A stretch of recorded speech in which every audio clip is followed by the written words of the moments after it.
तो आज हिंदी में हम बेटा करेंगे समास। तो समास पढ़ने से पहले हमें पता होना चाहिए कि समास किसे कहते हैं।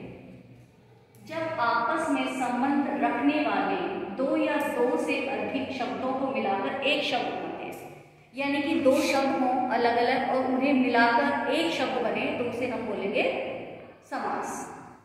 जैसे कि हमारा मान लिया घुड़सवार यानी घोड़े पर सवार, तो ये अगर हम बोलते हैं घोड़े पर सवार तो ये हो गया इसका विग्रह, समास का विग्रह। अगर हम बोलते हैं घुड़सवार तो वो हो गया समस्तक। अब देखिए समास के भेद कितने हैं। समास के भेद हैं 6। अव्ययीभाव समास, तत्पुरुष समास, कर्मधारय समास, द्विगु समास, द्वंद्व समास और बहुव्रीहि समास। अब ये 6 भेद हैं, उनमें से सबसे पहला जो भेद है अव्ययीभाव समास, उसके बारे में देखते हैं।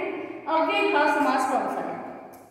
जिस समास का पहला पद अव्यय प्रधान होता है, यानी जिस ये हमारा समास का जो पद है, जो पहला पद होता है, स्टार्टिंग जो है उसको हम पहला पद बोलते हैं और जो दूसरा होता है उसे हम उत्तर पद बोलते हैं। यानी कि जिस समास का पहला पद यानी कि स्टार्टिंग जो है वो क्या हो, अव्यय प्रधान हो, तो उसे हम बोलेंगे अव्ययीभाव समास। जैसे कि हमारा आ जन्म, तो आ जन्म में जो आ है वो हमारा क्या है, अव्यय है, तो इसे हम क्या बोलेंगे, अव्ययीभाव समास। तो इसका जो समास का विग्रह क्या होगा, जन्म धन।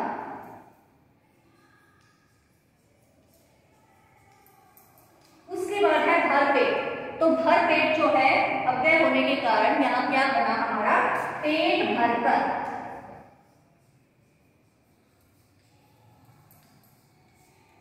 पेट भरकर। अब देखिए दूसरा भेद तत्पुरुष समास। इस समास का दूसरा पद प्रधान होता है तथा समास में कारकों की विभक्तियों का लोप होता है।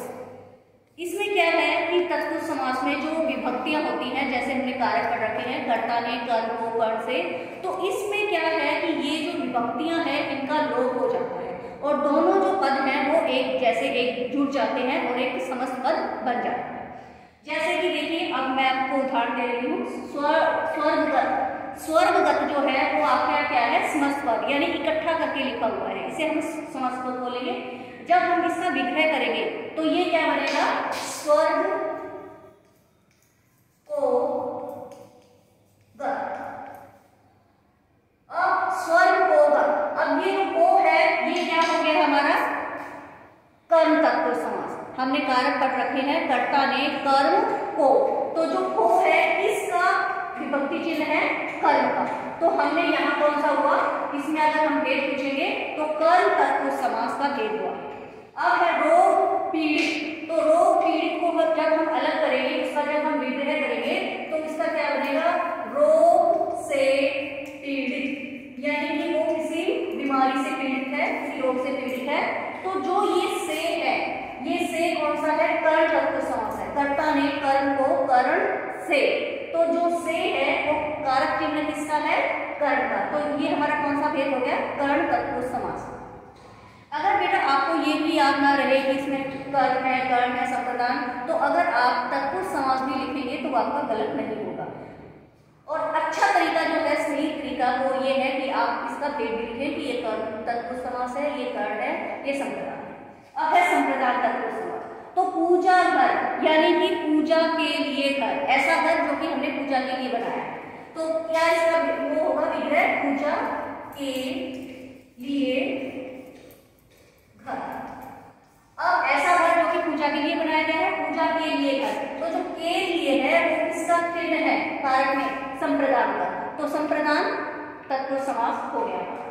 अब है धनहीन, तो यानी कि धन से हीन, यानी कि जिसके पास पैसा नहीं है, धन नहीं है, तो धन से हीन यानी कि धन रहित है, धन नहीं है उसके पास, तो यहाँ अपादान तत्पुरुष समास होगा। अब है शिव भक्त, यानी शिव का भक्त, शिव का भक्त। अब जो का है, का किसका विभक्ति चिन्ह है, संबंध कारक का, तो ये हमारा संबंध तत्पुरुष समास हुआ। घुड़सवार यानी कि घोड़े पर सवार।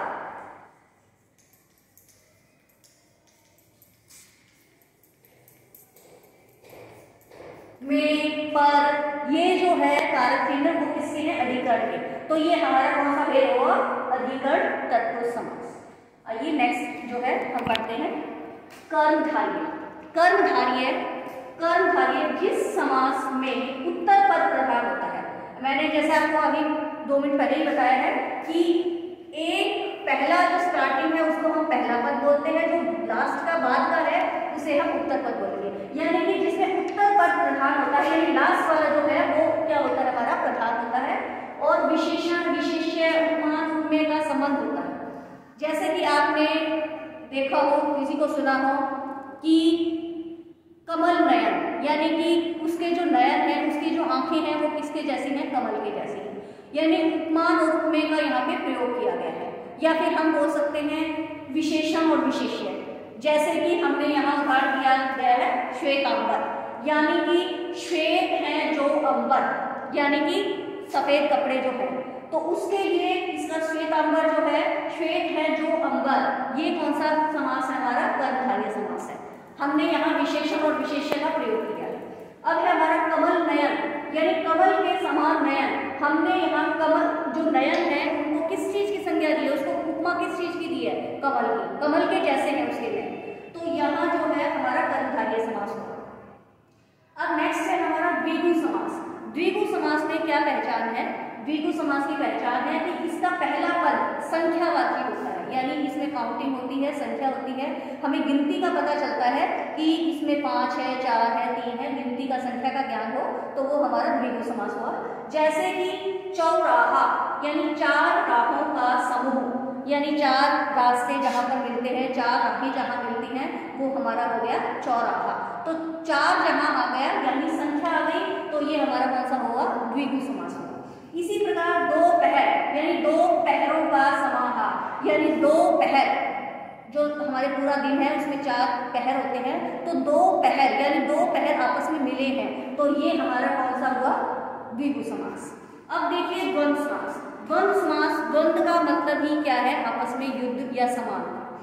तो इसका जो परिभाषा है वो क्या हुई? जिस समास के दोनों पद प्रधान होते हैं, कि यानी कि मैंने अभी जैसे बताया ना, पहला पद और उत्तर पद, यानी ये भी और ये भी, दोनों की इंपॉर्टेंस जो है, दोनों की महत्वता जो है वो एक जैसी होगी। दोनों पद जो है प्रधान होंगे, न ये कम है न वो कम है। तो ये जो होगा वो कहाँ है? द्वंद्व समास। जैसे कि पति पत्नी, अब न पति कम है न पत्नी कम है, दोनों की महानता, दोनों के जो महत्व है वो एक जैसा है।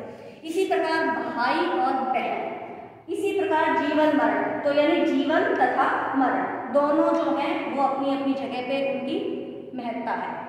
अब देखिए बहुव्रीहि समास। बहुव्रीहि समास क्या है?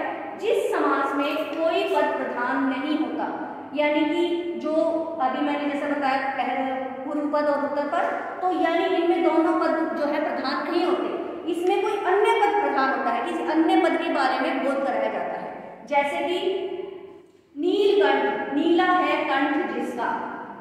अब नीला है कंठ जिसका, ये नहीं कि हमने यहाँ कलर कर लिया वो नीलकंठ हो गया, नहीं। नीलकंठ किसका हम किसके लिए प्रयोग करेंगे? शिव जी भगवान के लिए करेंगे, क्योंकि उन्होंने क्या किया था? विष का प्याला ग्रहण किया था, जिसके कारण उनका कंठ जो है नीला हो गया था। तो नीला जो कंठ हुआ था वो सिर्फ शिव भगवान का हुआ था, शिव भगवान के लिए हम प्रयोग करेंगे। यानी इसमें दोनों पद प्रधान नहीं है, इसमें एक तीसरा पद यानी शिव जी के लिए ही ये पद प्रयोग किया जाता है, तो यहाँ हमारा बहुव्रीहि समास होगा। इसी प्रकार दशानन, दश है आनंद जिसके, ये हम प्रयोग करेंगे किसके लिए? रावण के लिए। ऐसा नहीं कि कहीं भी हमने 10 से लगा दिए, रख दिए और उसे हम कहेंगे कि ये दशानन है। दशानन का प्रयोग जो है वो हम तीसरे पद का, अन्य पद का जो है बोध होता है, यानी कि सिर्फ हम रावण के लिए इसका प्रयोग करेंगे, तो ये हमारा कौन सा हुआ? बहुव्रीहि समास। तो अब मुझे आशा है कि आज जो हमने टॉपिक समझाया आपको समास का, तो आप सभी को अच्छे से समझ में आया होगा। धन्यवाद।